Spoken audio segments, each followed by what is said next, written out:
Our beloved Boss Mike Cervera.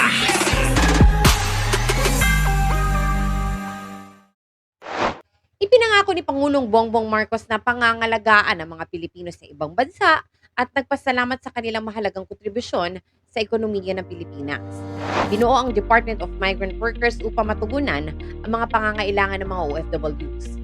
Mahigit 7,000 overseas Filipinos ang nag-repatriate ng pamahalaan sa ilalim ng administrasyon ni Pangulong Marcos mula January hanggang November 2022. Tiniyak ni Pangulong Marcos na kumikilos ang gobyerno para sa mga pabahay at scholarship ng mga OFW para sa kanilang pamilya. Trabaho para sa mga OFW, 255,429 overseas Filipino workers ang natanggap sa trabaho sa unang 100 days si Pangulong Marcos sa pwesto. Ito ay 45% na mas mataas kaysa noong mga nakaraang taon. Nakapagbigay ang One Repatriation Command Center ng tulong sa mahigit 5,066 ng mga OFW kung saan 1,635 sa mga kaso na ito ay matagumpay na naresolba sa pagbabalik ng mga OFWs.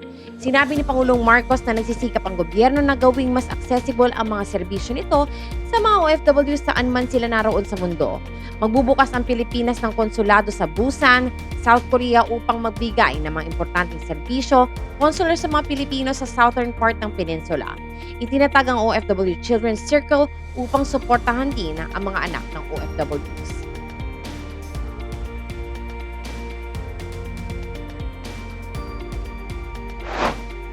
Isang programang pabahay para sa mga overseas Filipino workers o OFW ang bubuksan bilang pagdiriwang ng National Shelter Month. Sa ilalim ito ng programang Expanded 4PH program na bubuksan ng Department of Migrant Workers, Department of Human Settlements and Urban Development at Pag-ibig Fund.